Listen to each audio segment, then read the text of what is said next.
நேர சிறப்பு சிறப்பு சிந்தனை உரைக்காக இன்று, அதாவது இரண்டாம் முறையாக, ஏற்கனவே ஒரு ஆசிரியர் நமக்கு மாலை நேரம் இறை ஆசிரியர் பேசியிருந்தாரு. பட்டிமன்றம், கவியரங்கம், கருத்தரங்கம் அது தவிர்த்து நம்ம சொற்பொழிவாக இன்றைக்கு இரண்டாம் முறையாக நம்முடைய இறை ஆசிரியர்கள் 3 ஆசிரியர்கள் இணைந்திருக்கிறாங்க. இந்த புனிதமான இனிமையான மாலை வேளையில, நல்ல சுக்கிர தினம், ஒரு அருமையான தினத்துல, செப்டம்பர் 5 இல்லையா, நம்ம ஆசிரியர் தின விழா கொண்டாடிட்டு இருக்கிறோம். அந்த மாதிரி சிறப்பு வாய்ந்த இந்த நன்னாளில் 3 இறை ஆசிரியர்கள் யாராருன்னா, மகிழ்ச்சி ஹார்மோன்கள் என்ற தலைப்பில் இறை ஆசிரியர் புவனேஸ்வரி அம்மா அவர்களும், இறைவன் தரும் கூலி என்ற தலைப்பில் இறை ஆசிரியர் பத்மாவதி முருகேசன் அம்மா அவர்களும், மாயமில்லை மந்திரம் உண்டு என்ற தலைப்பில் இறை ஆசிரியர் செல்வி சரவணன் அம்மா அவர்களும் பேச இருக்கிறாங்க. முதல் நிகழ்வாக நம்ம மகிழ்ச்சி ஹார்மோன்கள் என்ற தலைப்பில் இறை ஆசிரியர் புவனேஸ்வரி அம்மா அவர்களை அழைக்கிறோம். 3 இறை ஆசிரியர்களையும் நாம் இறை சாதனை சார்பாக வாழ்க வளமுடன் என்று வாழ்த்தி பெரும் மகிழ்ச்சியோடு வரவேற்கிறோம். வாழ்க வளமுடன். இப்பொழுது புவனேஸ்வரி அம்மா மகிழ்ச்சி ஹார்மோன்கள் என்ற தலைப்பிலே பேச இருக்கிறாங்க. அனைவரும் நாம கேட்டு ரசிப்போம். வாழ்க வளமுடன். மிக்க நன்றி அம்மா. வாழ்க வளமுடன். வாழ்க வையகம், வாழ்க வையகம், வாழ்க வளமுடன். குரு வாழ்க, குருவே துணை. வாழ்க இறைநிலை, வாழ்க பிரபஞ்சம், வாழ்க வையகம், வாழ்க வளமுடன். எல்லாம் வல்ல அருட்பேராற்றலையும் அதனுடைய அனைத்து தன்மாற்ற நிலைகளையும் நன்றி உணர்வோடு வணங்கியும் வாழ்த்தியும் இந்த தெய்வீகமான சிந்தனை உரையை துவங்குவோம். ஆசான் குருமகான் வேதாத்ரி மகரிஷி அவர்கள் நம் அனைவரோடும் சூக்குமமாக நிறைந்து நின்று இன்றைய தெய்வீக சிந்தனை உரையை நமக்கு மிக சிறப்பாக நிகழ்த்தி தருவார்கள் ஆக. குரு வாழ்க, குருவே துணை. அனைத்து இறை ஆசிரியர்களுக்கும் வணக்கம். வாழ்க வளமுடன். இன்னைக்கு நம்ம சிந்தனை உரைக்கு எடுத்துக்கொண்ட தலைப்பு என்னன்னா, மகிழ்ச்சி ஹார்மோன்கள். அதை நம்ம ஒரு மனிதன் அப்படின்றவங்க எதை ரொம்ப விரும்புறாங்கன்னு பாத்தீங்கன்னா, பொதுவாகவே மகிழ்ச்சியா இருக்கணும் தான் நம்ம எல்லாருமே விரும்புறோம். அப்ப நம்ம எந்த ஒரு செயல் செஞ்சாலுமே அது ஒரு மகிழ்ச்சியை தான் நம்ம ஒரு முடிவுன்னு பாத்தீங்கன்னா, அந்த செயலுடைய நோக்கம் பாத்தீங்கன்னா மகிழ்ச்சியா இருக்கிறது. இப்ப நல்லா சாப்பிடுறோம், சந்தோஷமா சாப்பிட்ட உடனே ஒரு ஃபீல், ஒரு மகிழ்ச்சி வருது. அதே மாதிரி நல்லா சம்பாதிக்கிறோம், அந்த சம்பாதித்ததை வச்சு நம்ம நல்லா அனுபவிக்கிறோம், அப்ப ஒரு மகிழ்ச்சி வருது. அப்ப எங்கேயாவது எல்லாரும் சேர்ந்து போறோம், ஜாலியா இருக்கிறோம், அப்ப ஒரு மகிழ்ச்சி.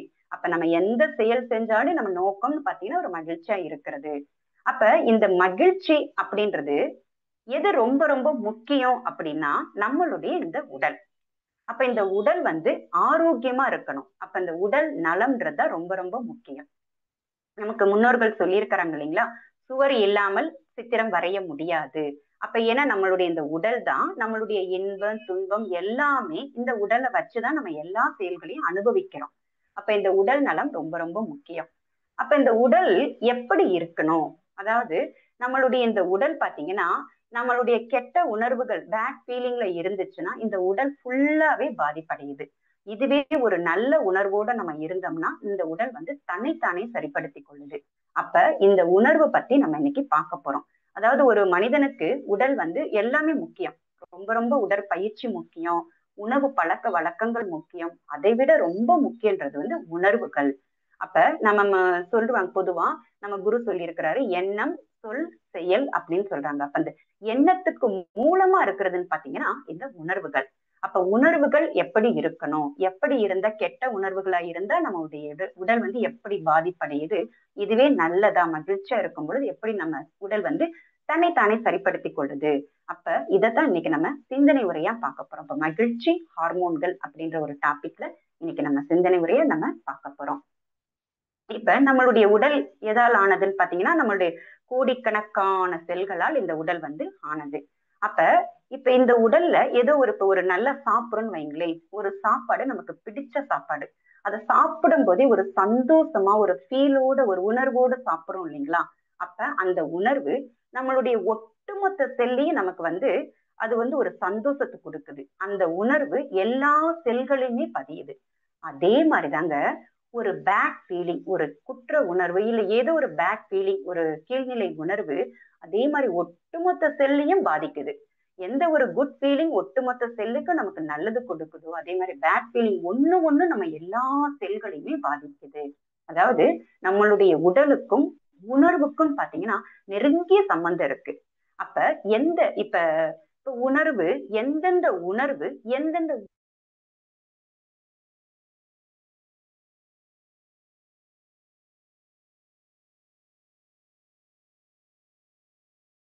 நோய் வருது அப்படின்றத லிவர்னா நம்மளுடைய உடல்ல நம்மளுடைய மிகப்பெரிய இரண்டாவது உறுப்பு லிவர். அந்த லிவர் வந்து நம்மளுடைய உடல்ல பாத்தீங்கன்னா கிட்டத்தட்ட ஒரு 500 1000 வேலை கூட அது செஞ்சுட்டு இருக்குது. இப்ப நம்ம உடல்ல இருக்க எல்லா உறுப்புகளும் வேலை செய்யறதுல இந்த லிவருடைய பங்குன்றது வந்து ரொம்ப ரொம்ப முக்கியமா இருக்கு. அப்ப இந்த இந்த லிவரையே நம்ம எந்த உணர்வு தெரியுங்களா நம்ம பாதிக்கிறோம்னா கோபம் அப்படின்ற உணர்வு இந்த லிவர் அப்படி பாதிச்சிருது. அடுத்தது இரிட்டேஷன், அதாவது எரிச்சல் சொல்லுவோம் பாருங்களேன். எப்ப பார்த்தாலும் ஏதாவது எனக்கு எரிச்சலா இருக்கு, பிடிக்கல அப்படின்னு ஒரு ஒரு உணர்வு வரும் பாருங்களேன். அந்த உணர்வா இருக்கிறவங்களுக்கும் இந்த லிவர் வந்து பாதிக்குது. கொஞ்சம் ஆரம்பத்துல பாத்தீங்கன்னா கொஞ்சம் கொஞ்சமா இந்த உறுப்பு வந்து பாதிச்சு இதே ஒரு பெரிய நோயாவே நம்ம கொண்டு வந்துருது. அடுத்து கிட்னி. இப்ப கிட்னிக்கும் இந்த பயம் என்ற ஒரு உணர்வுக்கும் ரொம்ப சம்பந்தம் இருக்கு. இப்ப நம்ம அந்த எதுக்கு எடுத்தாலும் ஒரு பயம், ஒரு சின்ன சின்ன விஷயத்துக்கும் பயப்படுறது, அந்த மாதிரி இருக்கிற அந்த ஃபீலிங் வந்து கிட்னியை பாதிக்குது. அதே மாதிரி ஒரு பாதுகாப்பு இல்லாத ஒரு ஃபீலிங், நம்ம வந்து வாழ்க்கையில நம்ம தனிமை தப்பு இல்ல அப்படின்றதெல்லாம் இருக்கிறவங்களுக்கு வந்து அந்த ஒரு ஃபீலிங்ல இருக்கிறவங்களுக்கு வந்து இந்த உடல் வந்து கிட்னியை வந்து பாதிக்குது. அப்ப கிட்னில இந்த ஸ்டோன் வர்றதுக்கு ஒரு காரணமா இருக்கிறது இந்த பய உணர்வுகள். அடுத்து பாத்தீங்கன்னா ஹார்ட். இந்த ஹார்ட்ல பாத்தீங்கன்னா அந்த ஸ்ட்ரெஸ் ஒரு விதமான அழுத்தத்தை போட்டு ஒரு அது மாதிரி செய்யறது எல்லாம் பாத்தீங்கன்னா இந்த ஹார்ட் டிசீஸா வருது. இன்னும் யாரையா இப்ப ஏமாத்திடுறது இல்ல நம்மளை யாரா ஏமாத்தணும் போது நம்ம தாங்கிக்க முடியாது பாருங்களேன். அந்த வலி உணர்வு அந்த உணர்வு பாத்தீங்கன்னா அந்த ஹார்ட்டை பாதிக்குது. அடுத்து பாத்தீங்கன்னா லங்ஸுக்கு எப்ப பார்த்தாலும் என்னன்னா ஒரு பொறுமையே இல்லாத ஒரு தன்மை, எதுக்கு எடுத்தாலும் வேகம். அப்ப அந்த மூச்சினுடைய வேகம்னுடைய திறன் வந்து அதிகமா இருக்கும் இல்லைங்களா? அப்ப அந்த செயல் வந்து இந்த லங்ஸை வந்து பாதிக்குது. அப்ப இது வந்து என்ன செய்யுது அப்படின்னா அடுத்து வயிறுங்க. வயிறு என்ன செய்யும்னா எப்ப பார்த்தாலும் ஒரு பயம் பதட்டம் அப்படி இருக்கும் பொழுது வயிறு பாதிக்குது. அதே மாதிரி ஒரு ஸ்ட்ரெஸ்ஸா இருக்கும் பொழுது கவலையா இருக்கும் பொழுது இது எல்லாமே வயித்தை பாதிக்குது. இப்ப நம்ம ஒரு ஒரு அதிர்ச்சியா ஒரு விஷயத்த நம்ம கேட்ட உடனே நமக்கு இந்த வயிறெல்லாம் கலக்கும் பாத்தீங்கன்னா உடனே அந்த மோஷன் போறக்கூடிய ஒரு இதெல்லாம் நமக்கு வரும் இல்லையா? அப்ப இது அத்தனையுமே அந்த வயித்தை வந்து பாதிக்குது. அப்ப அந்த ஒரு துக்கம் ஒரு ஏதோ ஒரு ஒரு இதுன்னா நமக்கு அந்த செயலை அந்த நம்ம அடக்கி அடக்கி வைக்கும் பொழுதும் அதுவும் இந்த வயிறு வந்து சிறப்பா அதனுடைய வேலையை சரியா செய்ய முடியாம இதெல்லாம் பாதிக்குதுங்க. அடுத்து வந்து கேல் பிளேடர். அது என்ன செய்யணும், அந்த ஸ்ட்ரெஸ்ஸா இருக்கும் பொழுது அதனுடைய பாதிப்பும் காமிக்குது. தைராய்டு பிரச்சனைனா அது அதிகமான வேலை, எப்ப பார்த்தாலும் அதிகமா வேலை செஞ்சுட்டு இருக்கும் பொழுது இந்த உணர்வு பாதிக்கப்படுது. அடுத்து யூட்ரஸ். இதுவும் அப்படிதான், எந்த ஒரு வலி உணர்வையும் நம்ம அடக்கி அடக்கி வைக்கும் பொழுது யூட்ரஸ் ஏற்கனவே சாஃப்டான உறுப்பு, அது அப்படியே பாதிக்குது. இது மாதிரி நம்மளுடைய உடல்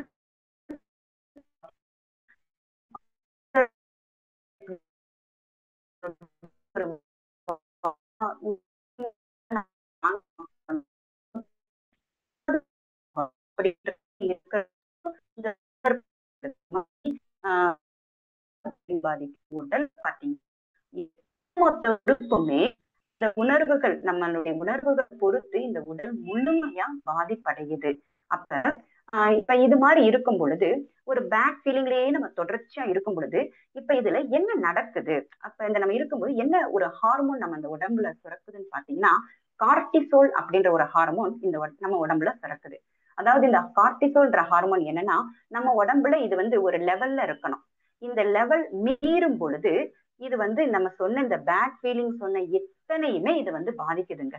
அதாவது இது இது இப்ப ஒரு லெவல் அதிகமாகும்போது என்னென்ன நோய் வருதுன்னு பாத்தீங்கன்னா, இப்ப நம்ம முக்கியமா சொல்லிட்டே வரோம் பாருங்களேன். இந்த blood pressure, sugar, heart problem, வயிறு பிரச்சனை, டைஜஷன் பிரச்சனை, மலச்சிக்கல், அதிகமா எடை அதிகரிக்கிறது, தைராய்டு ப்ராப்ளம், எல்லாத்துக்குமே ஒரு காரணம் என்னன்னா இந்த கார்டிசோல் லெவல்ன்றது வந்து இன்க்ரீஸ் ஆயிருக்கிறது. அப்ப பொதுவா நம்ம எப்படி வச்சுக்கணும்னா, எல்லா பேக் ஃபீலிங்க்கும் இந்த கார்டிசோல் லெவல் வந்து அதிகமா சுரக்கிறது தான் ஒரு முக்கியமான காரணமா இருக்கு.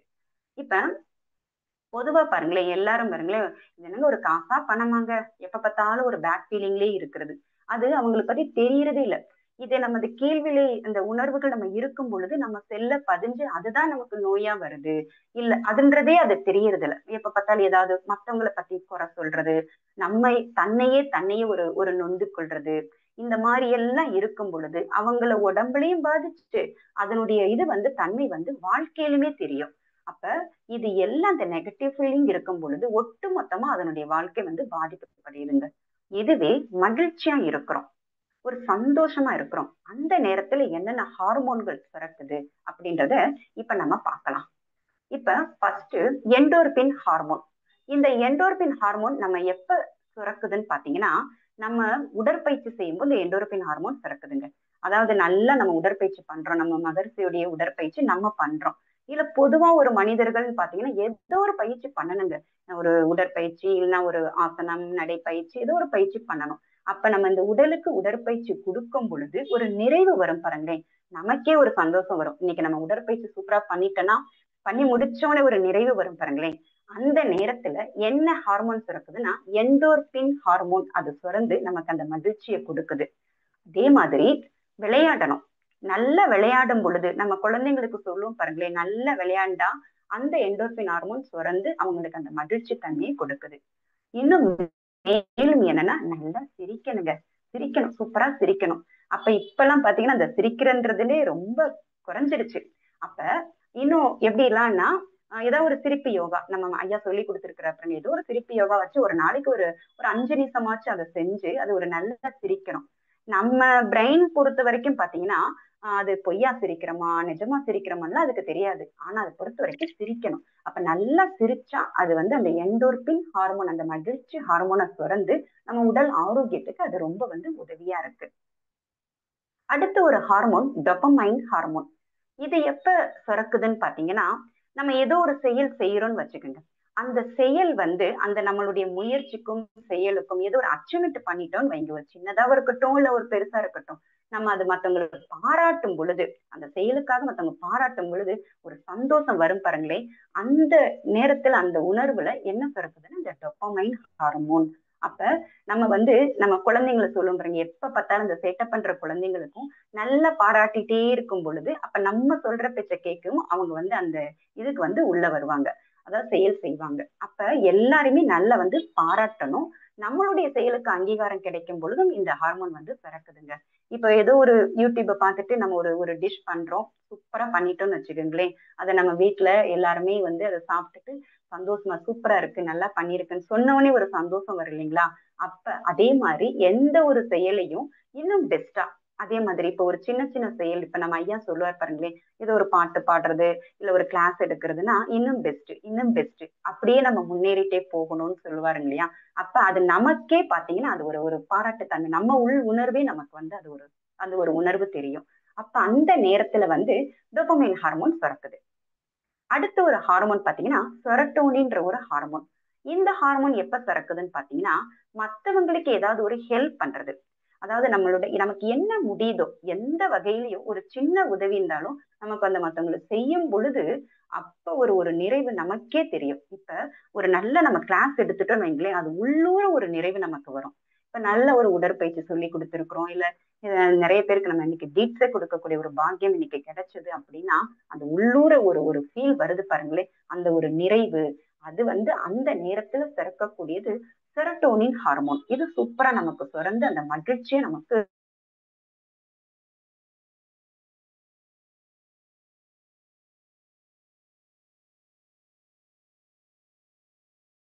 அப்ப நம்மளால எந்த ஒரு மாசத்துக்கு 100 ரூபாய் நம்ம அனுப்பும் போது அந்த அனுப்பும் போது இருக்கக்கூடிய ஒரு சந்தோஷம் அவ்வளவு ஒரு நிறைவு. இறைவா நீ இந்த நன்கொடை இன்னும் மேன்மேலும் என்ன அதிகரிச்சு நல்லா என்ன செய்ய வை அப்படின்னு ஒரு சந்தோஷத்தோட நம்ம ஒரு நல்ல இதுக்கு நம்ம அனுப்புறோம். அது மாதிரி நம்ம எந்த ஒரு செயல் செஞ்சாலும் இந்த மத்தவங்களுக்காக நம்ம செய்யும் பொழுது அப்ப இந்த செரட்டோனின்ற ஹார்மோன் நம்ம உடம்புல சுரந்து நமக்கு இந்த மகிழ்ச்சியை அடைய செய்யுது.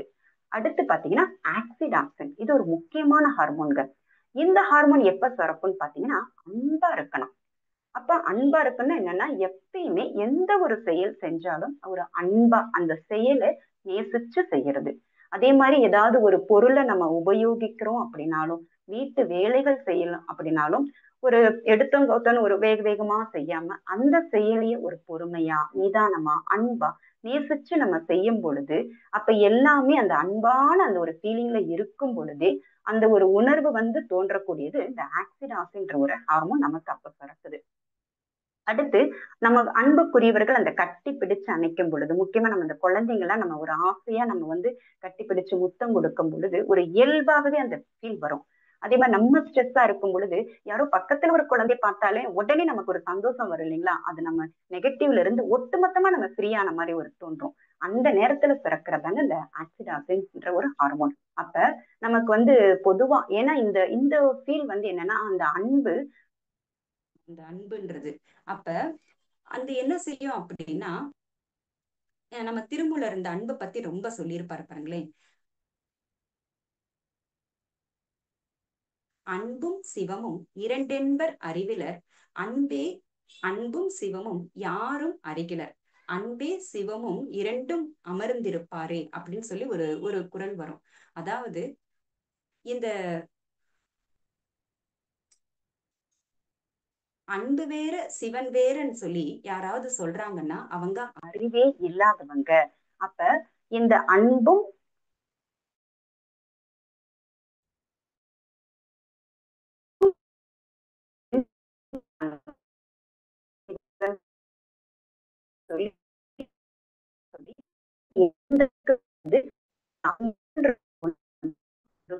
அப்ப நல்ல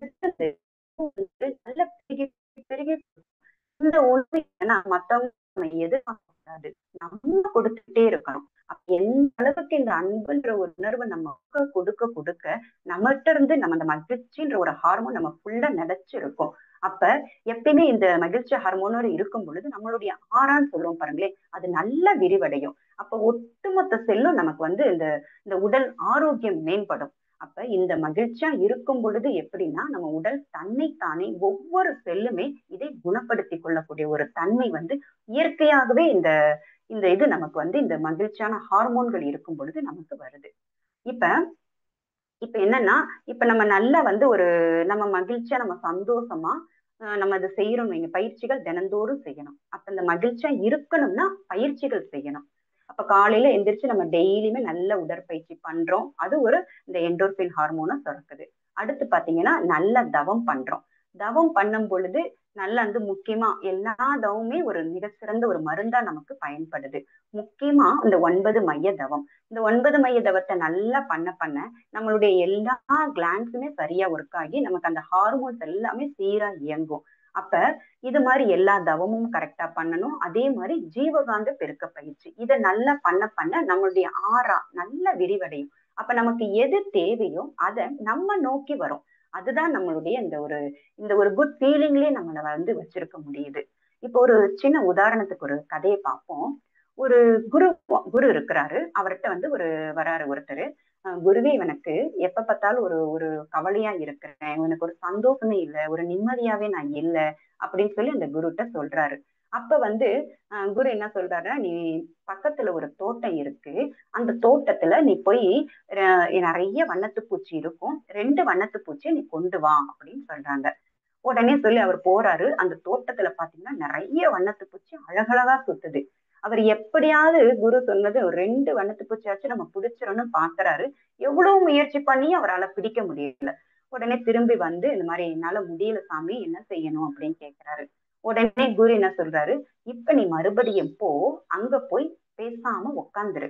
அந்த தோட்டத்துல அந்த அந்த பூக்களையும் வண்ணத்து பூச்சி ரசிச்சு பார்த்துட்டாரு, மகிழ்ச்சியா பார்த்துட்டாருன்னு சொல்லிட்டாரு. இப்ப அதே மாதிரியே போறாரு. அவர் அமைதியா உட்காந்து அதை ரசிச்சு பார்த்துக்கிட்டே இருக்கிறாரு. உடனே அந்த 2 வண்ணத்து பூச்சி அப்படியே அவர் கையில வந்து உட்காருது. அவருக்கு வந்து ரொம்ப சந்தோஷமா இருக்கு. இதுல இருந்து நம்ம என்னன்னா, நம்ம வந்து ஒரு பேட் ஃபீலிங்லயே நம்ம எப்பயுமே இருக்கும் பொழுது, நம்மள சுத்தியுமே எல்லாமே இருக்கும். ஆனா நம்ம அத ஈர்க்கக்கூடிய ஒரு கருவியா நம்ம மாற மாட்டோம்.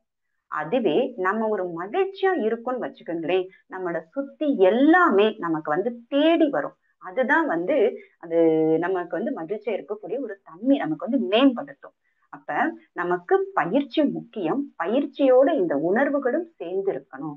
இப்ப ஒண்ணும் இல்லங்க. நம்ம காலையில இருந்து 4 மணில இருந்து நல்லா பயிற்சி பண்ணிட்டு வரோம்னு வச்சுக்கோங்க. காலைல எந்திரிச்சு எல்லா பயிற்சியும் பண்ணிட்டு வெளிய வரோம். வந்த உடனே பார்த்தீங்கன்னா, நம்முடைய கர்மா அப்படியே நிக்கும்.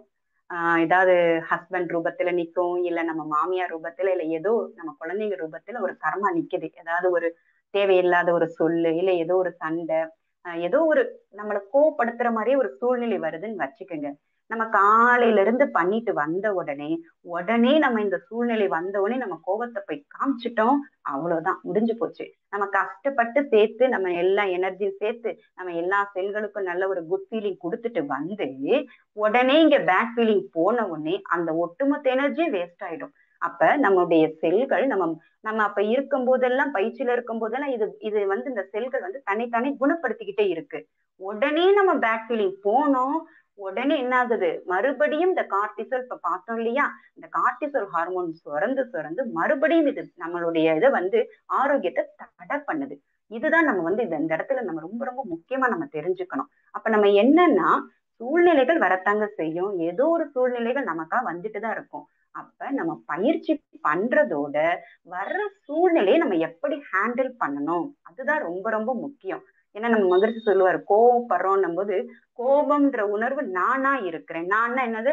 ஒட்டுமொத்த செல்லும் கோபம்ன்ற உணர்வாகவே மாறிடும். அப்ப வந்து நமக்கு அந்த பேட் ஃபீலிங்ல போயிரும் இல்லையா? அப்ப எந்த ஒரு சூழ்நிலையும் ஒரு நெகட்டிவா வர்றது எதுவா இருந்தாலும் அத வந்து ஹேண்டில் பண்ண கத்துக்கணும். அந்த உணர்வ வந்து நம்ம கண்ட்ரோல் பண்ணக்கூடாது. நம்ம வந்து குட்டா இருக்கணும் இருக்கணும்னு சொல்லி நம்ம அடக்கி வச்சோம்னு வச்சுக்கோங்க. அது இன்னும் நமக்கு ஏதோ ஒரு விதத்துல மறுபடியும் திரும்ப காமிச்சிரும்.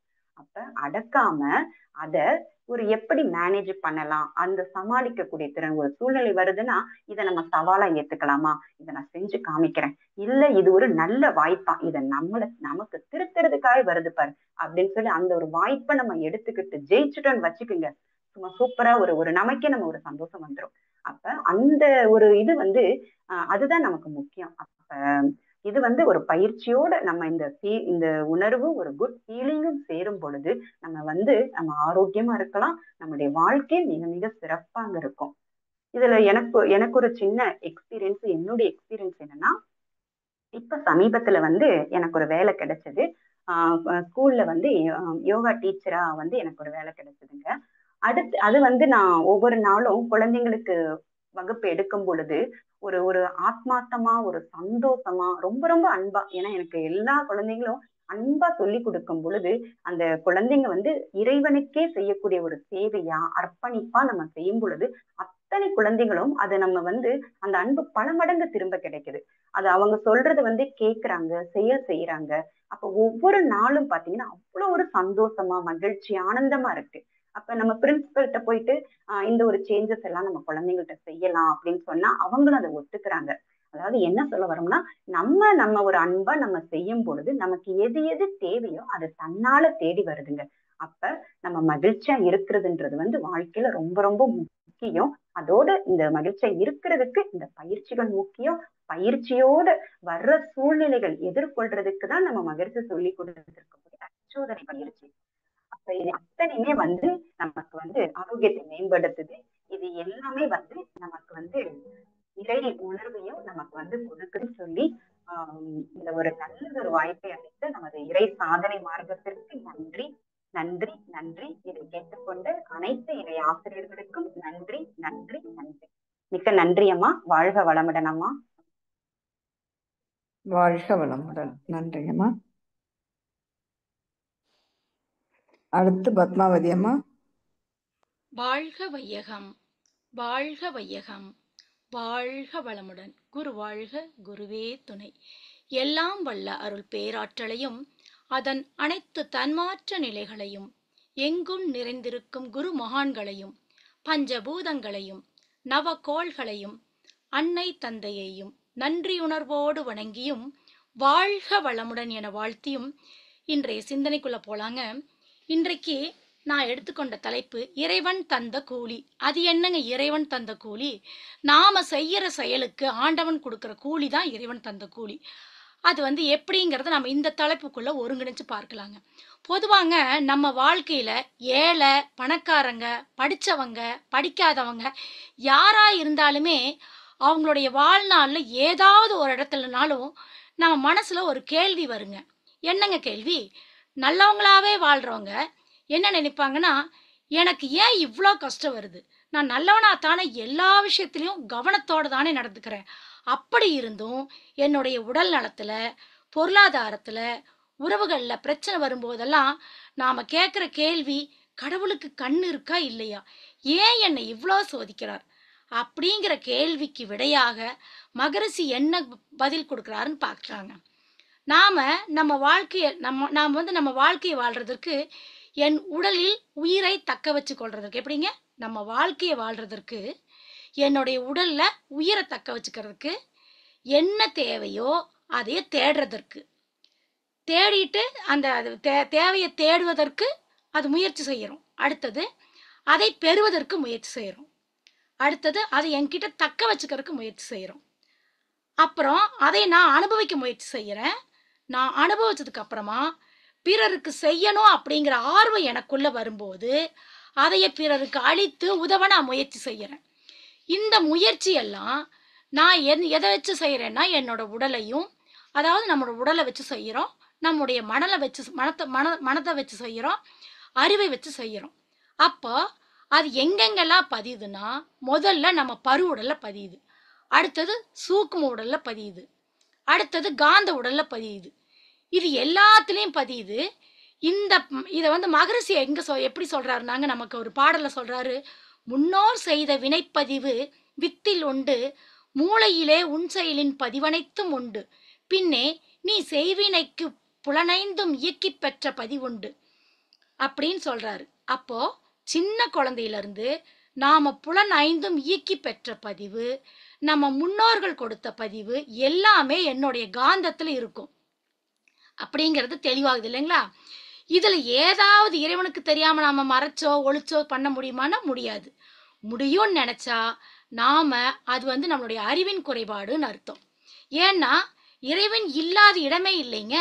இதைத்தான் திருமந்திரத்துல ஒரு பாடல்ல சொல்றாரு, கண்காணி இல்லென்று கள்ளம் பல செய்வார், கண்காணி இல்லா இடமில்லை காணுங்கால், கண்காணியாக களந்தெங்கும் நின்றானை, கண்காணி கண்டார் களவொழிந்தாரே அப்படின்னு சொல்லுவார். அப்ப இறைவனுக்கு தெரியாம நாம எதையுமே செய்ய முடியாது. இந்த அறிவு நமக்கு எங்க குறையுதோ அப்ப தாங்க நாம நம்ம காந்தத்துல தவற அதிகமா கூட்டிட்டு போறோம்னு அர்த்தம். இறைவனுக்கு தெரியக்கூடாது, தெரியாது அப்படின்னு நான் இறைவனுக்கு தெரியாம நான் இதை செய்யறேன் அப்படிங்கிற உணர்வு நமக்கு எங்கெங்கெல்லாம் வருதோ அங்கெல்லாம் நாம மாயையில சிக்கி நிச்சயமா தவறு செய்யறதுக்கான வாய்ப்பு இருக்குங்க. இந்த தவறுகள் தான் நமக்கு களங்கமா மாறுவதற்கு வாய்ப்பு இருக்கு. அப்போ 5 விஷயத்துக்கு எடுக்கிற முயற்சி என் காந்தத்துல இருக்கு. அதை நான் இறைவனுக்கு தெரியாம செய்ய முடியாது. ஓகேங்களா? இறைவனோட கணக்கு எங்கெங்க ஸ்டார்ட் ஆகுது? இத கண்ணதாசன் ஒரு பாடல்ல சொல்றாரு. படிப்பென சொல்வது யாதென கேட்டேன், படித்து பாரன இறைவன் பணித்தான், அறிவெனச் சொல்வது யாதென கேட்டேன், அறிந்து பாரன இறைவன் பணித்தான். இப்படி இந்த பாடல் பெருசா போகுங்க. அருமையான பாடல், நமக்கு ஒரு பெரிய மாறுதலை ஏற்படுத்தக்கூடிய பாடல். அந்த மனிதன் ஆர்வமா ஒன்னொன்னா கேட்டுட்டே இருப்பான். அதுக்கு இறைவன் நீயே போய் பிராக்டிஸ் பண்ணுன்னு சொல்லுவாரு. ஒரு ஸ்டேஜ்ல அவன் கடுப்பாயி, அனுபவித்தேதான் அறிய வேண்டும் என்றால் ஆண்டவனே நீ ஏன் அப்படின்னு கேட்பார். இங்கேதாங்க ஆண்டவனோட கணக்கு ஸ்டார்ட் ஆகுது பாருங்க. அவர் என்ன தெரியுங்களா சொல்றாரு? ஆண்டவன் சற்றே அருகில் அனுபவம் என்பதே நான் தானடா அப்படிங்கிறாரு. ஆண்டவனோட கணக்கு இப்படி தாங்க ஸ்டார்ட் ஆகும். நாம நினைச்சுக்கலாம், இந்த தேதியில இந்த நேரத்துல வயிற்ற கிழிச்சு குழந்தைய எடுத்தா என் குழந்தை ஆயுசுக்குமே துன்பம் இல்லாம இருக்கணும் நம்ம சிற்றறிவுல. ஆனா அவனோடது பேரறிவு இல்லையா, அவர் எப்படி கணக்க போடுவாருன்னு பார்க்கலாங்க. இது ஒரு கணக்குங்க. கவனமா நோட் பண்ணுங்க, என் கூடவே வாங்க, அப்பதான் புரியும். ஒருத்தருக்கு நல்லா பசிங்க, ஒரு சத்திரத்துக்குள்ள போறாரு. அங்க 2 பேர் இருக்காங்க. அங்க வேற எந்த உணவுமே இல்லை. அவங்கள ஒருத்தர்கிட்ட 5 சப்பாத்தி இருக்கு, இன்னொருத்தர்கிட்ட 3 சப்பாத்தி இருக்கு. இவர் வந்தவர் என்னங்கிறாரு, எனக்கு ரொம்ப பசியா இருக்கு, உங்க 2 பேர்கிட்ட இருக்கிற சப்பாத்தியில எனக்கும் சாப்பிட ஏதாவது கொடுங்க, என்கிட்ட நிறைய தங்க காசு இருக்கு, நான் வந்து அதுக்கு ஈடா உங்களுக்கு இந்த தங்க காசு கொடுக்குறேன் அப்படிங்கிறாரு. 2 பேர் டிஸ்கஸ் பண்றாங்க. சரி ஓகே, இது எப்படி பிரிக்கிறது அப்படிங்கிறாங்க. சரி நான் உனக்கு ஐடியா சொல்லட்டுமா அப்படிங்கிறாரு. ஓகே அப்படிங்க. அவர் சொல்றாரு, உங்க 2 பேர் ஒருத்தர்கிட்ட 5 சப்பாத்தி இருக்குது, உங்ககிட்ட 3 சப்பாத்தி இருக்குது, ரெண்டையும் சேர்த்துனா 8 சப்பாத்தி.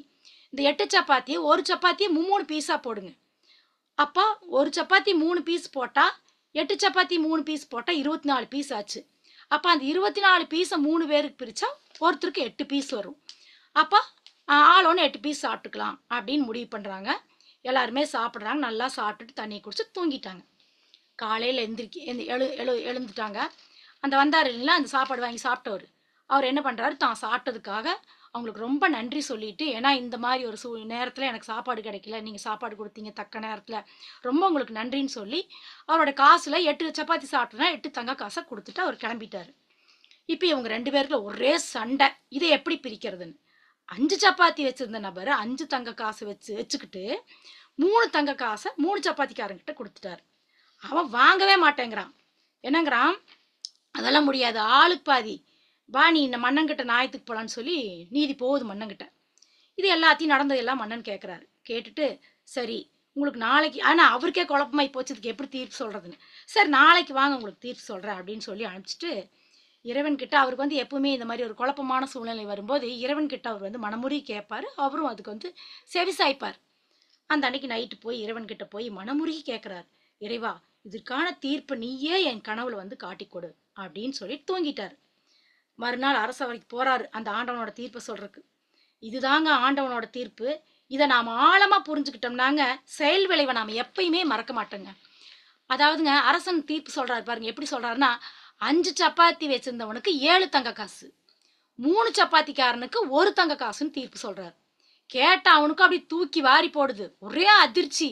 நான் பேசாம இருந்திருந்தாவே எனக்கு அவன் 3 தங்க காசு கொடுக்குறேன் நானே, நீங்க நீதிமான்னு தீர்ப்பு சொல்வீன்னு உங்ககிட்ட வந்தா எனக்கு 1ன்னு சொல்றீங்க, என்ன உங்க கணக்குன்னு கேட்குறான்.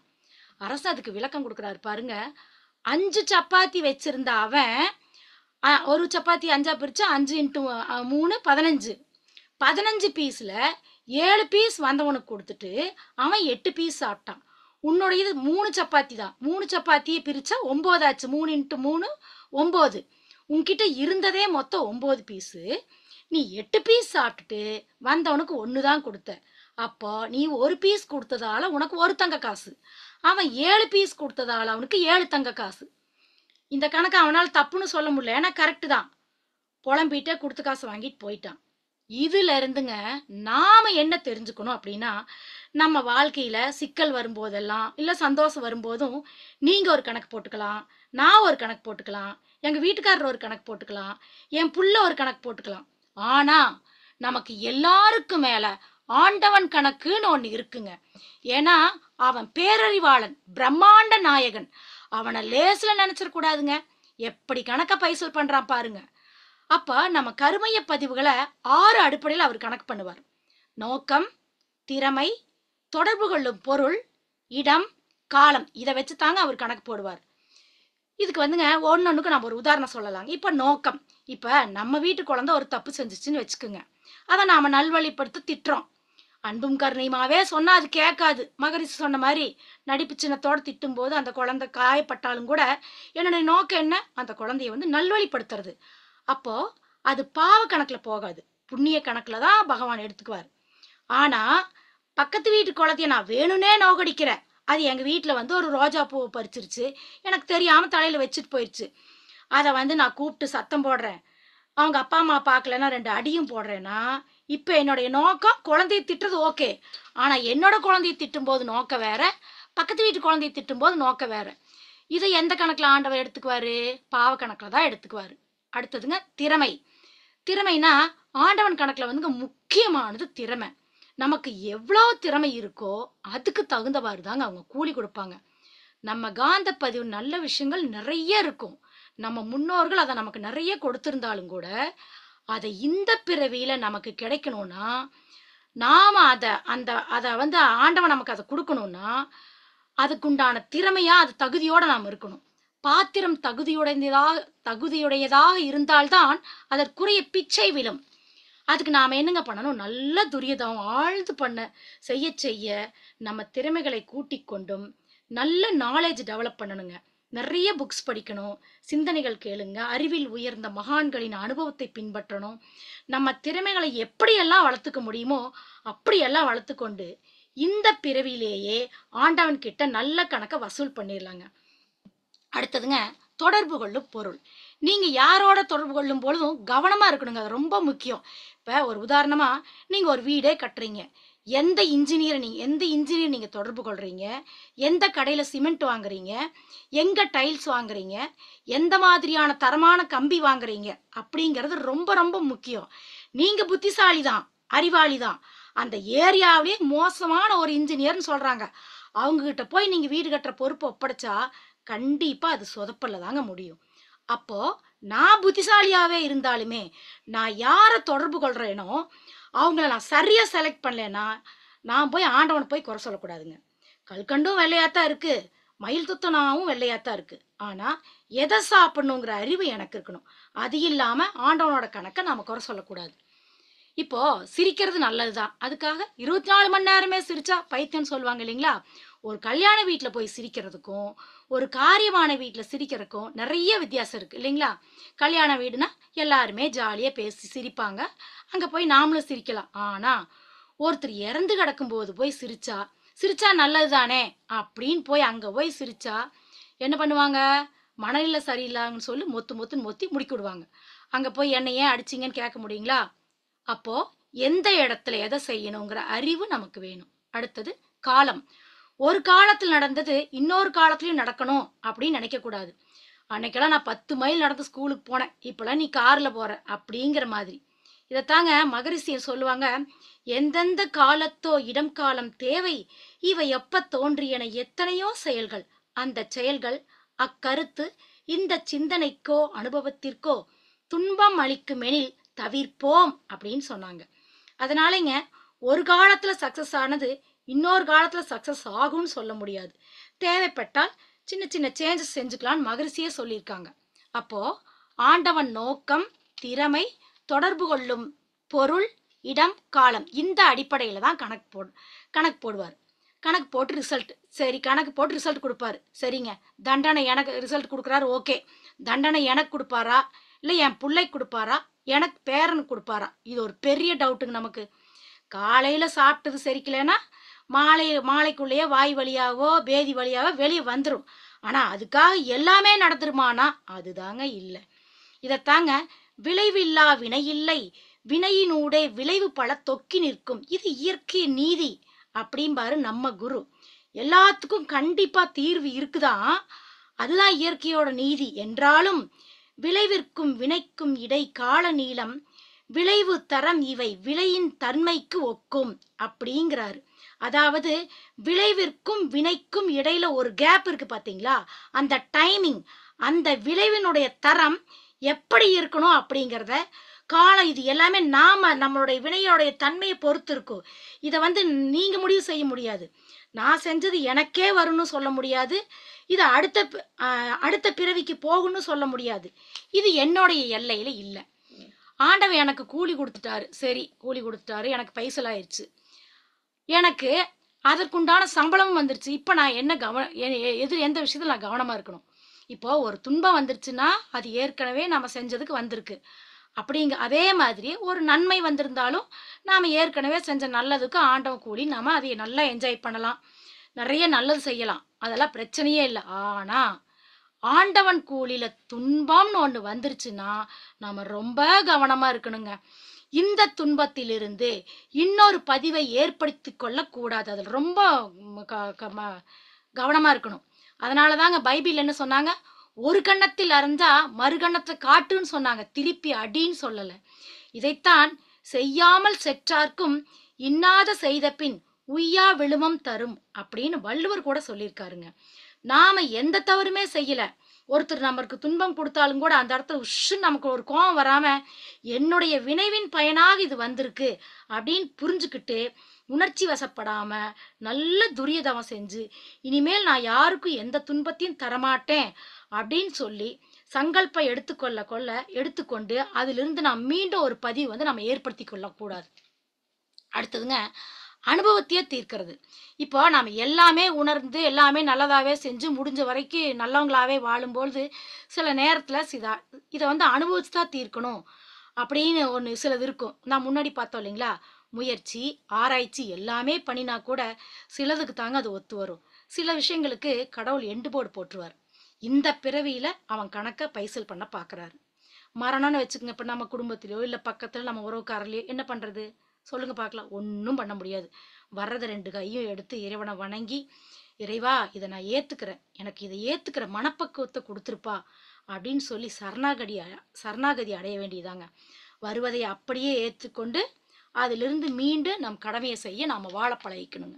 அடுத்ததுங்க, கூலி கொடுக்கும் போதுங்க உணர்ச்சி வசப்படக்கூடாது, பொறுமையா இருக்கணும். அதாவது இன்னைக்கு ஒருத்தருக்கு ஒரு ஆக்சிடென்ட், ஒரு எதிர்மறையா பேசணும்னு நினைக்காதீங்க.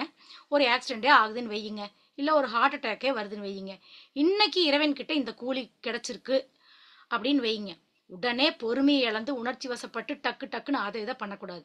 ஏன்னா இன்னும் ஒரு வாரத்துல 3 நாள் அவங்க ரெடியாகி வீட்டுக்கு வர்றதுக்கும் வாய்ப்பு இருக்கு. அதனால அந்த டைம் வரைக்கும் நாம என்ன பண்ணா ப்ரேயர் பண்ணணும். பொறுமையை இழந்துடக்கூடாது. நம்ம பொறுமையை இழக்காம நல்ல தாமத்துல வாழ்த்தலாம், நல்லா ப்ரேயர் பண்ணலாம். சரிங்க, ஆண்டவன் கூலி கொடுத்தாரு. ஆண்டவன் கூலி கொடுத்ததுக்கு அப்புறம் திருந்த முயற்சி செய்யணும்.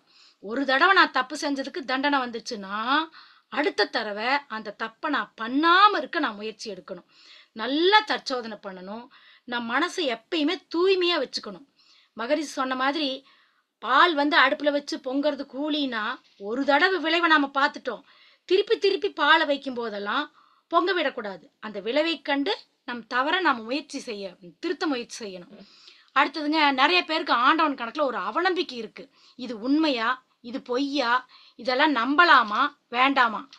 நிறைய பேர் என்ன சொல்றாங்கன்னா, இதெல்லாம் ஒண்ணு இல்லப்பா, நாம வாழ்ற வரைக்கும் ஜாலியா வாழ்ந்துட்டு சாவலாம்ப்பா, இதெல்லாம் நம்பிட்டு இருந்தா நம்மள முட்டாள்னு நினைப்பாங்க அப்படிம்பாங்க. கல்லுக்குள் இருக்கும் தேரைக்கும் கருவுக்குள் இருக்கும் குழந்தைக்கும் உணவை வைத்த இறைவன் உன்னை மட்டும் சும்மாவா விட்டு விடுவான் அப்படிங்கிற மாதிரி நாம சாப்பிட்ற சாப்பாட்டை 7 தாதுவா மாத்துறோம். கருவில் இருக்கிற குழந்தைய 10 மாசத்துல அழகா வெளியே கொண்டு வரான். இறைவனுக்கு பேரறிவு இருக்குங்க, அவன் மேல அவநம்பிக்கை வரவே கூடாது. அப்படி ஒருவேளை அவநம்பிக்கை வந்தா நாம நம்ம விஷயத்துல கோட்டை விடுறோம்னு அர்த்தம். துல்லிய சமதள சீர்மை தத்துவத்தை நல்லா உள்வாங்கிக்கணுங்க. சரி, எல்லாமே ஓகே, ஆண்டவன்கிட்ட எப்படி நாம நல்ல டீலிங் வச்சுக்கிறது அப்படின்னு பார்த்தா, முதல்லங்க நம்ம எண்ணத்தை தான் ஃபர்ஸ்ட் கை வைக்கணும். முதல்ல எண்ணத்தை ஒழுங்குபடுத்தணும். அடுத்தது எதையுமே பிளான் பண்ணி செயலை செய்யணும். திட்டமிடுதல் ரொம்ப ரொம்ப முக்கியங்க. துரியம் எந்த அளவுக்கு ஆழ்ந்து போறோமோ அந்த அளவுக்கு நம்ம பிளானிங் பக்காவா இருக்கும். அடுத்ததுங்க, நாம செஞ்ச பாவத்தை குறைக்கிறது. அந்த குறைக்கிற கொஞ்சமாவது முயற்சி எடுக்கணும். தற்சோதனை நல்ல தற்சோதனை பண்ணணும். ஜீவகாந்த பெருக்க பயிற்சி, துரியாதீதம், இதெல்லாம் நிறைய பண்ணணும். அது மட்டுமல்லாங்க, நல்ல சர்வீஸ் பண்ணணும். முதியவங்களுக்கு, ஊனமுற்றவங்களுக்கு, குழந்தைங்களுக்கு, பொருளாதாரத்திலேயோ இல்லை அறிவிலையோ எது நம்மால முடியுதோ அதையெல்லாம் நாம செஞ்சு நம்ம களங்கங்களை போக்கி ஆண்டவனோட நல்ல டீலிங் வச்சுக்கலாம். எப்பவுமே எந்த நேரத்துலையுமே உங்க வாழ்க்கையில வரக்கூடிய சிக்கல்களை முதல்ல எதிர்த்து போராடணுங்க. ஒரு மனிதன் எது வரைக்கும் உயிர்ப்போட இருக்க முடியும்னா போராட்டம் இருக்க வரைக்கும் தாங்க. அது ஆன்மீகமாகவே இருந்தாலும் சரி, நான் ஜெயிக்கணும், நான் இறையுணர்வு பெறணும் அப்படிங்கிற போராட்ட உணர்வு அது எது வரைக்கும் இருக்கணும்னா, என்னால தனக்கோ பிறருக்கோ தீங்கு இல்லாத துன்பம் இல்லாத மனம் உணர்ச்சி நிலைக்கு போகாத வரைக்கும் அந்த போராட்ட உணர்வு நன்மையை மட்டும்தாங்க தரும். கடைசியா ஒரு உதாரணத்தோடு நான் நிறைவு செய்யறேங்க. சுடுதண்ணி அப்படிங்கிறது இறைவன் கொடுக்கிற கூலி. அவன் கொடுக்கிற அந்த கூலியில நான் என்னவாக ரியாக்ட் பண்றேன், இதுதான் இந்த தலைப்பிற்கான மெசேஜாக இருக்குங்க. சுடுதண்ணிக்குள்ள முட்டையை போட்டா அது இறுகி போகும். அது மாதிரி சுடுதண்ணிக்குள்ள உருளைக்கிழங்கு போட்டா அது குழஞ்சு போயிடும். ஆனா சுடுதண்ணிக்குள்ள அதே சுடுதண்ணிக்குள்ள காப்பித்தூளை போட்டா சுடுதண்ணி அதன் நிறத்திற்கு தன்னை மாற்றிக்கொள்ளும். அதுபோல இறைவன் எனக்கு கூலி கொடுக்கும் பொழுது நான் உருளைக்கிழங்காக உடைந்து போகாமல், முட்டையாக இறுகி போகாமல், மனம் இறுகி போனால் என்னங்க ஆகும்? மனநோயாக மாறு இல்லைங்களா? அது மாதிரி மனநோயாளியாக மாறாமல் காப்பித்தூளாக என் தன்மையை அந்த சிக்கலுக்கு கொடுத்து சிக்கலை என் தன்மைக்கு தகுந்தாற் போல் மாற்றுவேனா? இதுதாங்க லைஃப். இறைவன் கூலி கொடுக்கும் பொழுது நான் காப்பித்தூளாக நாம் இருக்க வேண்டும் என்றால் நம் குரு கொடுத்த பயிற்சிகளை முறையாக செய்து நாம் வந்த வேலையை முடித்து ஆண்டவன் கணக்கில் எப்பொழுதுமே தவறில்லாமல் நமக்கு தேவையான அனைத்தையும் பெற்று நிறைவான வாழ்வை பெற முடியும் என்று சொல்லி இதுகாரும் செவிமடுத்த அனைவருக்கும் நன்றி பாராட்டி விடைபெறுகின்றேன். நன்றி, வணக்கம், வாழ்க வளமுடன். நன்றிங்கம்மா, வாழ்க வளமுடன். வாழ்க வளமுடன். நன்றிங்கம்மா. அடுத்ததாக செல்வி சரவணன் அம்மா. நன்றிம்மா. வாழ்க வளமுடன். வாழ்க வையகம், வாழ்க வையகம், வாழ்க வளமுடன். குரு வாழ்க, குருவே துணை. இறை சாதனை மார்க்கம் வாழ்க வளமுடன். இணைப்பில் இணைந்துள்ள இறை ஆசிரியர்களுக்கும் அருள் தொண்டாற்றும் அன்பு உள்ளங்களுக்கும் மனித தெய்வங்களாகிய உங்கள் அனைவருக்கும் மாலை வணக்கமும் வாழ்க வளமுடன் என்ற வாழ்த்துக்களையும் கூறி, எல்லாம் வல்ல இறை அருளும் குருவருளும் நம்மோடு சுக்கமமாக நிறைந்து இன்றைய நிகழ்வை மெசேஜ் போடலாம்.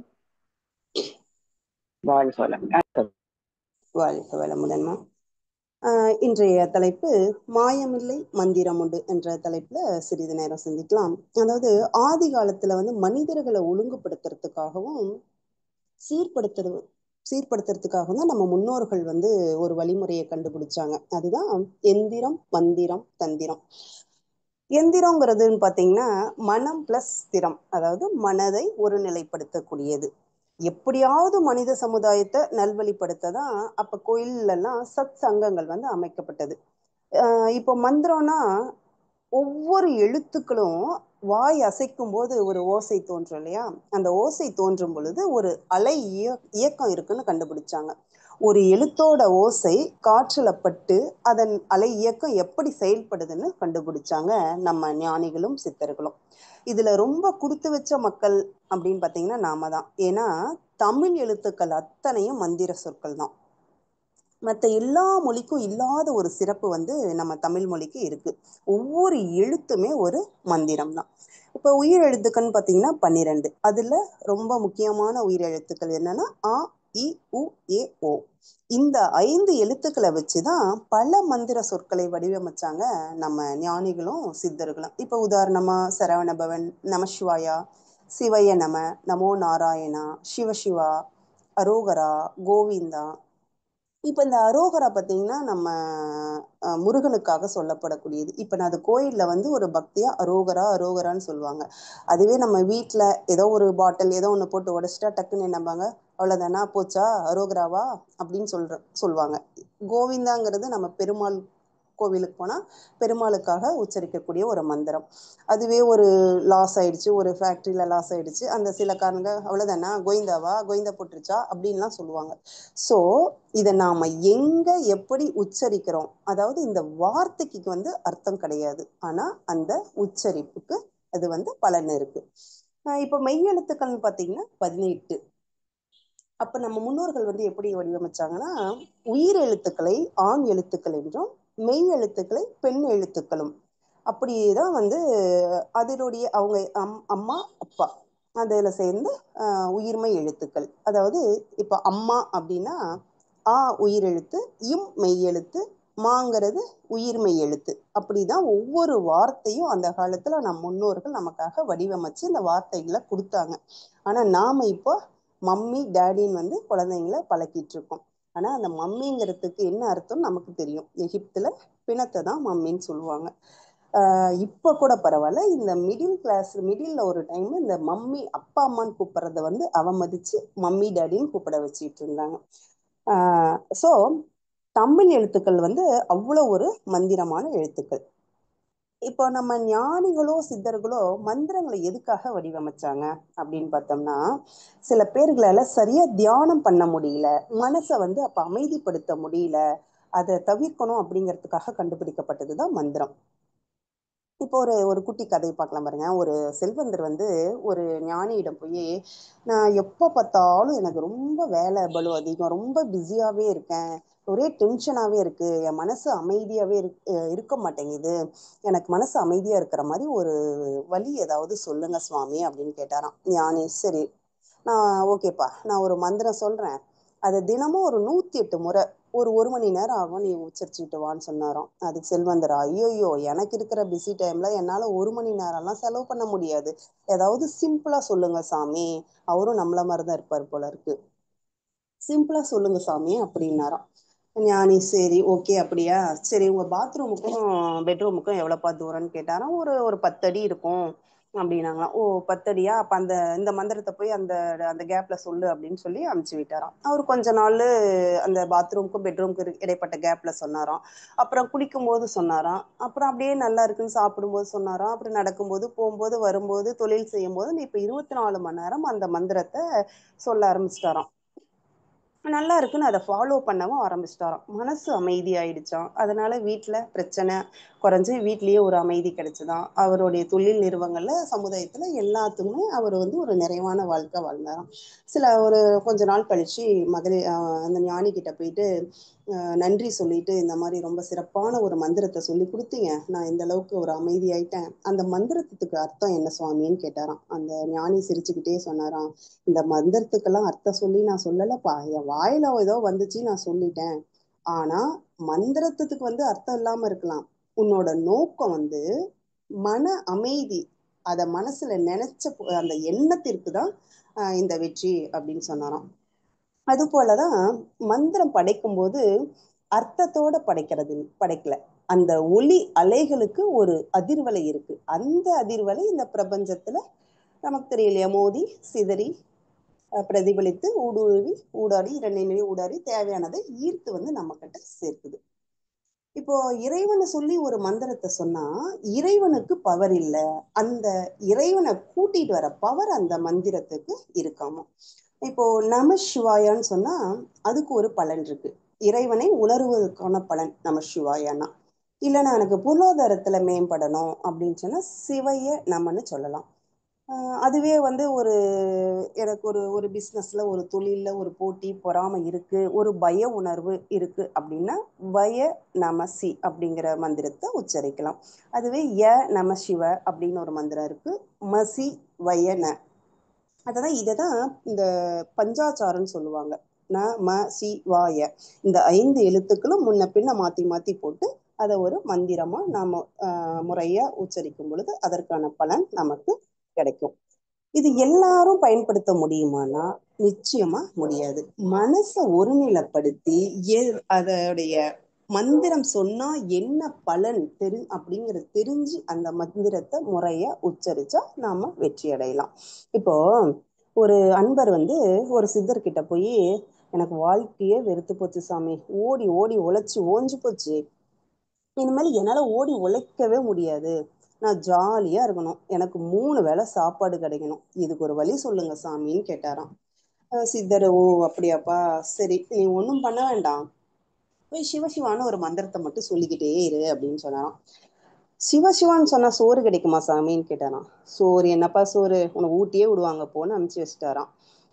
இவரும் போயிட்டு அவர் வீட்டில் உட்காந்து சிவசிவான்னு சொன்னாராம். அப்புறம் நம்மள மாதிரிதானே அவருக்கும் ஒரு புத்தி இருக்கும், இதை வந்து எப்படி உண்மை நம்புறது, இப்போ வீட்டில் உட்காந்து நம்ம சிவசிவான்னா நம்ம வீட்டில் இருக்கிறவங்களே ஊட்டி விட்டுருவாங்க, இதை நம்ம டெஸ்ட் பண்ணியே ஆகணும்னு சொல்லிட்டு காட்டுக்கு போறாராம். காட்டுல போய் உட்காந்துட்டு சிவசிவா அப்படிங்கிறான். அப்பயும் அவரோட புத்தி என்ன வேலை செய்யுதுன்னா, காட்டுல கூட யாராவது ஊட்டி விட்டுருவாங்க, நம்ம மரத்துக்கு மேல ஏறி உட்காந்துக்கலாம் அப்படின்னு சொல்லிட்டு மரத்துக்கு மேல ஏறி உட்காந்துக்கிட்டு சிவசிவா சிவசிவா சிவசிவான்னு சொல்லிக்கிட்டே இருந்தாராம். அப்ப வந்து அப்ப வணிகர்கள் வந்து அந்த காட்டு வழியா தானே பயணம் செய்வாங்க. அப்பெல்லாம் கட்டிச்சோறு கட்டி எடுத்துட்டு போவாங்க. அது வந்து அந்த கட்டிச்சோறு வந்து 3-4 நாளும் அந்த பயணத்துக்கு அது உபயோகமா இருக்கும், கெட்டு போகாத ஒரு சாதமா இருந்துட்டு இருந்தது அந்த காலத்துல. அந்த மாதிரி எடுத்துட்டு போயிட்டு அவங்க அந்த மரத்துக்கடியில கரெக்டா அவர் உட்காந்துருக்க அந்த மரத்துக்கடியிலேயே வச்சுட்டு இவங்க போய் கை கால் அலம்புறதுக்கு ஏதாவது குளம் குட்டை ஆறு இருக்கான்னு பார்க்க போயிட்டாங்க.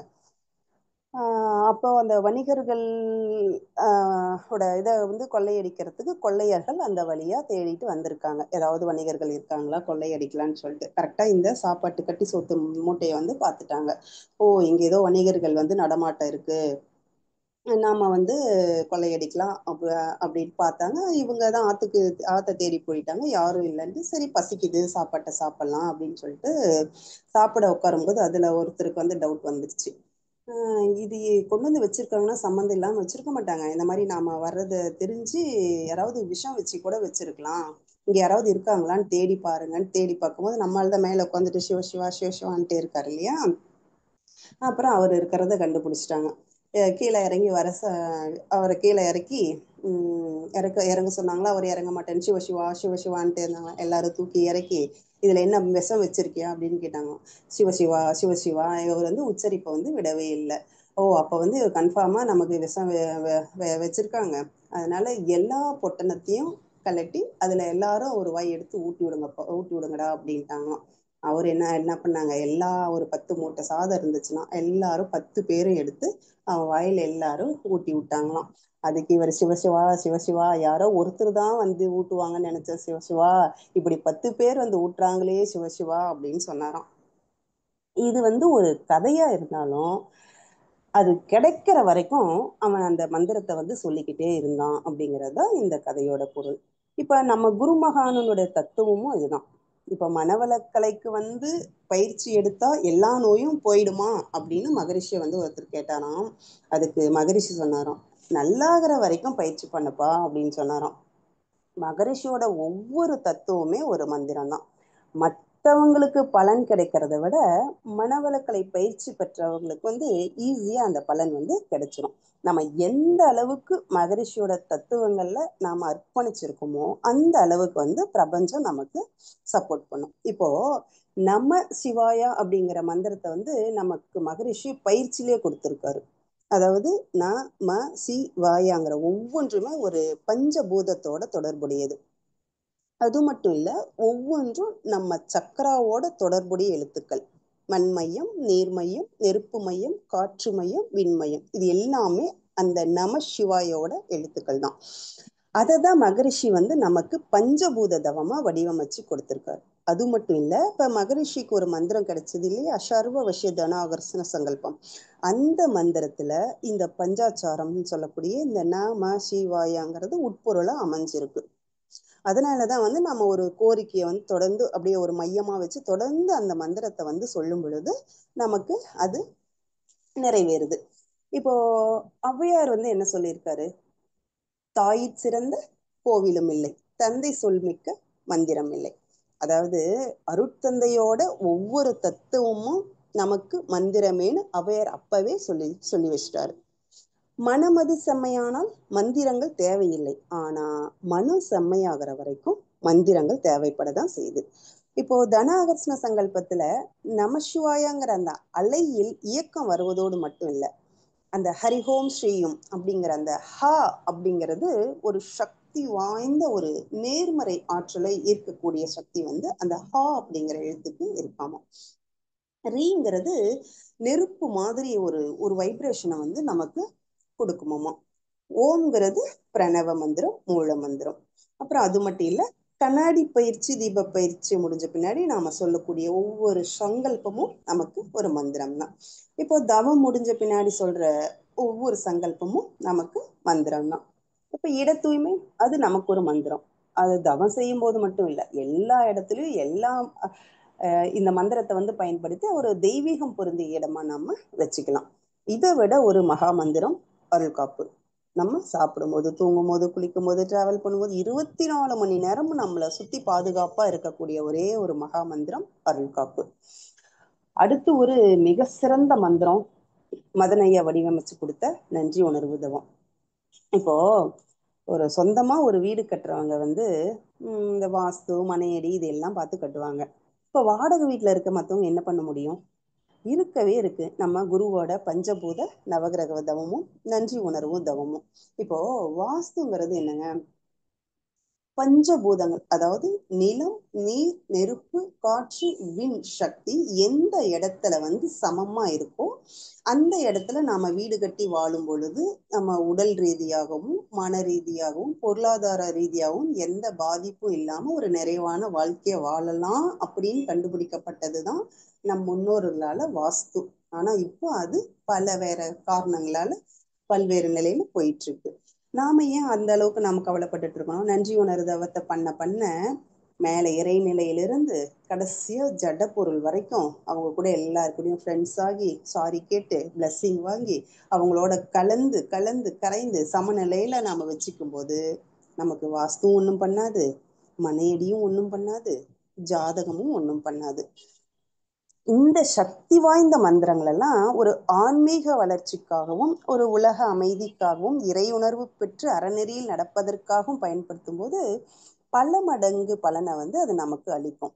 சரி, இப்போ உடல் ரீதியா பொருளாதார ரீதியா நம்ம அந்த மந்திரங்களை சொல்லும் போது பலன் அளிக்காதான்னா நிச்சயமா கொடுக்கும். ஆனாலும் அதுவும் நம்ம கர்ம வினைகளுக்கு ஏற்பதான் செயல்படும். இது ஒரு குட்டி கதை மூலம் பார்க்கலாம் பாருங்க. இந்திரன் மனைவி இருக்காங்க இல்லையா, இந்திராணி ஒரு அழகான ஒரு கிளியை வளர்த்திட்டு வந்தாங்க. அந்த கிளி மேல அவங்க ரொம்ப அன்பும் பாசமும் வச்சு வளர்த்திட்டு வந்தாங்க. ஒரு கொஞ்ச நாள் கழிச்சு அதுக்கு வந்து ரொம்ப உடம்பு சரியில்லாம போயிடுச்சு, இறக்குற கண்டிஷனுக்கு வந்துருச்சு. அப்ப வந்து நம்ம இந்திராணி அம்மா இந்திரன் போயிட்டு எனக்கு இந்த கிளியை எப்படியாவது காப்பாத்தி கொடுங்க, நான் உங்ககிட்ட வந்து ஒரு வரமா கேட்கிறேன் அப்படின்னு சொல்லி ஏதோ டைலாக்லாம் அடிச்சு இந்திரனை வந்து கேட்குறாங்க. அப்போ இந்திரன், சரி நீ இவ்வளோ ஃபீல் பண்ணி கேட்குற, பட் இது என்னால் முடியாது, வேணா நம்ம வந்து நம்ம படைச்ச பிரம்மன் கிட்ட போய் ஹெல்ப் கேட்கலாம் அப்படின்னு சொல்லிட்டு பிரம்மன் கிட்ட போகிறாங்களாம். பிரம்மன் கிட்ட போய் ஹெல்ப் கேட்கும்போது பிரம்மன் சொன்னாராம், படைக்கிறதோட என் வேலை முடிஞ்சு போச்சுப்பா, அதை காக்கிற கடவுள் விஷ்ணு கிட்ட தான் போய் கேட்கணும் எதுவாக இருந்தாலும் அப்படின்னு. சரி, அப்போ நீங்கள் ஹெல்ப்புக்கு நீங்களும் கொஞ்சம் கூட வாங்க அப்படின்ட்டு பிரம்மனையும் கூட்டிகிட்டு போய் விஷ்ணு கிட்ட கேட்குறாங்களாம். இல்லைப்பா அது என்னோட டிபார்ட்மெண்ட் இல்லை. விஷ்ணு வந்து சொல்கிறாராம், அது இல்லைப்பா என்னோட டிபார்ட்மெண்ட் இல்லை, அது சிவனோடது, அழிக்கிறோட டிபார்ட்மெண்ட்டில் சிவன், அது நம்மளது காக்கிற டிபார்ட்மெண்ட் தான் அப்படின்னு சொல்லிடுறாங்களாம். சரி வாங்க நீங்களும் ஹெல்ப்புக்கு வாங்க, சிவன் கிட்ட பேசுறதுனா ஒருத்தர் பேசினா முடியாது அப்படின்னு சொல்லிட்டு எல்லாரும் சிவன் கிட்ட போய் கேட்குறாங்களாமா. அப்புறம் சிவன் சொன்னாராம், இல்லை இல்லை, நான் எல்லாமே ஒரு ஃபைனல் பண்ணி நான் யமன் கிட்ட கொடுத்துட்டேன், அதனால இப்போ என் கையில் எதுவும் இல்லை, யமன் கிட்ட தான் கேட்கணும் அப்படின்னாராம். சரி, யமன் கிட்ட கேட்கறதுனா ரொம்ப கஷ்டம் சிவன், நீங்களும் வாங்க அப்படின்னு சொல்லிட்டு இவங்க 5 பேரும் சேர்ந்து யமன் கிட்ட போனாங்களாம். போயிட்டு இந்த மாதிரி கேட்டிருக்காங்க. அதுக்கு யமன் சொன்னாராம், ஒரு உயிர் உருவாகும் போதே நாங்கள் வந்து ஒரு ஓலை எழுதி ஒரு பொட்டியில வச்சிருவோம், அந்த என்ன அதுல விதி இருக்கோ அந்த விதிப்படி தான் நடக்கும், வேணும்னா ஒன்று பண்ணலாம், அந்த பெட்டியை திறந்து மாத்தி வேணா எழுதி வைக்க ட்ரை பண்ணலாம் அப்படின்னு சொன்னாராமா. ஆனா ஒரு கண்டிஷனு, எடுக்கும்போது அந்த ஓலை கீழே விழுந்துருச்சுன்னா கிளி செத்து போயிடும் அப்படின்னு சொன்னாராம். சரி நம்ம கீழே விழாம எடுத்துடலாம் அப்படின்னு ட்ரை பண்ணுன்ட்டு போயிருக்காங்க. போய் அந்த பொட்டியை திறக்கும் போது ஒரு பலத்த காத்து அடிச்சுதான் அந்த ஓலை கீழே விழுந்துருச்சான், அந்த பெட்டி கீழே விழுந்துருச்சான். பெட்டியை திறக்கும் போது ஓலை கீழே விழுந்துருச்சான். ஓலை கீழே விழுந்தா என்ன ஆகும்? கிளி இறந்து போச்சு. சரி, கிளிதான் இறந்துருச்சு, அந்த ஓலையில அப்படி என்னதான்ப்பா எழுதி வச்சிருக்காங்க அப்படின்ட்டு பார்க்கலான்ட்டு பார்த்தா, இந்த பிரம்மன், விஷ்ணு, சிவன், இந்திரன், இந்திராணி இவங்க 5 பேரும் என்னைக்கு வந்து இந்த பொட்டியை திறக்கிறாங்களோ அன்னைக்கு இந்த கிளியோட உயிர் போயிடும் அப்படின்னு சொல்லி எழுதி இருந்துச்சான். அதுக்கு இவங்க கம்மன் இருந்திருந்தா கூட அந்த கிளி வந்து உயிரோட இருந்திருக்கும். ஸோ இதுல என்ன தெரிஞ்சுக்கிறோன்னா, ஒரு விஷயம் நடக்கணும் அப்படின்னு நமக்கு இருக்கா, அது எந்த இறைவனாலும் மாற்ற முடியாது, நடந்தே தீரும் என்பதுதான் விதி. சரி, அடுத்து மகரிஷியோட மலை வாழ்த்து பார்க்கலாம். மலை வாழ்த்து இருக்கிறதுலயே மிக மிக மிக சிறந்த ஒரு வாழ்த்து என்னன்னா மலை வாழ்த்து. 2 ஒழுக்க பண்பாடு ஒரு மகா மந்திரம். அடுத்து இருக்கிறதுலே மிக மிக மிக உயர்ந்த ஒரு மகா மந்திரம், வாழ்க வையகம், வாழ்க வையகம், வாழ்க வளமுடன். இந்த மந்திரத்துல மகரிஷி நமக்கு ஒரு சூக்கமும் வச்சிருக்காரு. என்னன்னா, ஃபர்ஸ்ட் சொல்ற வாழ்க வையகம் வந்து மனம் பிரபஞ்சம் முழுவதும் விரிஞ்சு இந்த உலகத்தை நினைக்கணும், அந்த பிரபஞ்சத்துக்குள்ள இருக்க அந்த உலகத்தை நினைக்கணும். அடுத்து சொல்லக்கூடிய வாழ்க வையகம், வாழ்க வை அகம், தன்னை தன் அகத்துக்குள்ள வந்து தன்னை வாழ்த்தணும். ஃபர்ஸ்ட் சொல்ற வாழ்க வையகம் துரியோதீதம் வரைக்கும் போய் செகண்ட் சொல்ற வாழ்க வையகம் தனக்குள் துரியம் வந்து நின்று இந்த பிரபஞ்ச அளவு நாம விரிஞ்சு அதுவா நாம மாறி நம்முள் இருக்கும் இறையே என உணர்ந்து நாம் சொல்லும் மந்திரமே வாழ் வளமுடன் என்னும் மந்திரம். இப்போ இந்த புலன்களின் சிற்றின்பத்திற்காக மந்திரங்களை பயன்படுத்தி வந்த நோக்கத்தை மறந்து ஒரு மாயையில நம்ம தெரிஞ்சுக்கிட்டு இருக்கோம். பிறவி என்னும் பெருங்கடலை நீந்துவதற்காக நமது குரு மகானின் மந்திரங்களை பயன்படுத்தி நாம் வந்த நோக்கத்தை அடைவோம் என கூறிக்கொண்டு இந்த வாய்ப்பளித்தமைக்கு இறைவனுக்கும் குருவுக்கும் நன்றிகளையும் வாழ்த்துக்களையும் விடைபெறுகிறேன். நன்றி. வாழ்க வளமுடன். நன்றி.